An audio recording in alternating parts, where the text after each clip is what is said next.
מה ממלא אותי גאווה שאני חושב על הקהילה שלנו? אני חושב שזה באמת, כמו שאמרו, זה כל האיחוד, זה כל האהבה בקהילה, זה העזרה, זה השוק החתן שיש פה. כל הדברים שהקהילה תורמת ביחד, איך שהם עזרו לחיילים גם בלחימה, כל התרומות. זה בסוף מה שממלא גאווה, שאתה רואה שאנשים פה אכפת, שאנשים נותנים באמת מעצמם. כאילו זה שהרמנו טקסים כזה יפים בפרק זמן כזה קצר, והפעילויות שקורים פה כל יום שלישי, והחניכים החמודים וההורים המרוצים. עוד דבר, הנה אפילו מלפני שבוע, היום לפני יום העצמאות הייתה שריפה בגני הדר, ואנשים הגיעו לפני הכבאית ובאו לכבות, ואת רואה את רוח ההתנדבות והקהילתיות כאן, אחד עם השני, זה פשוט מדהים. האירוע הזה של 7/10 וכל החודשים האחרים וההתגייסות של הקהילה ברמה של רחובות, של גדודים של פלוגות, הישיבה הזו המעבוד שלה, זה התגייסות מטורפת של המושב כולו, זה דבר שאני פשוט לוקח אותו ליתרת חיי. ביחד רוצים לשנות.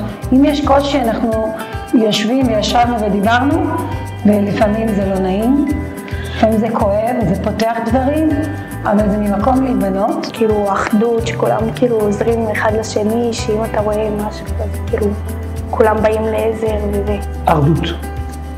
אנחנו מיוחדים, דבר שחסר לנו בקנה מידה לאומי. והאחדות הזאת היא הכוח שלנו. אנחנו גם אם שונים בדעות, אנחנו יחד קהילה אחת, רמות מאיר אחד.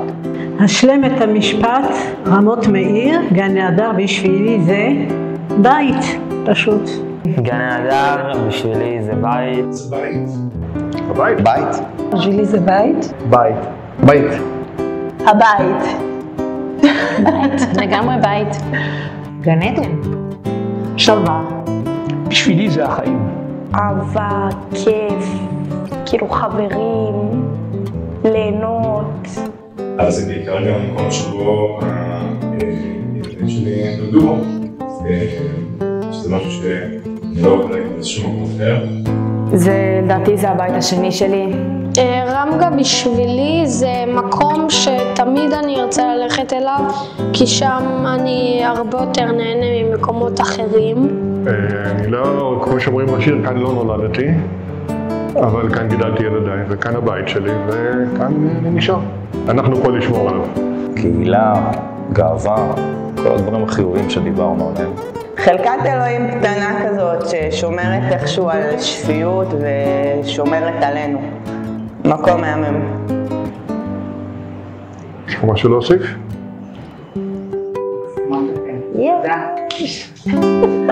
איזה לחץ, איזה נמלון. זה היה כיף. לקח עוד הרבה זמן ותהיי סבתא. אמן.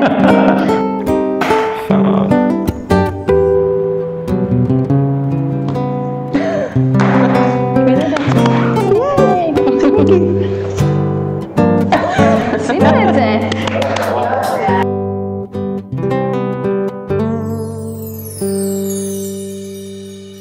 It's a wrap.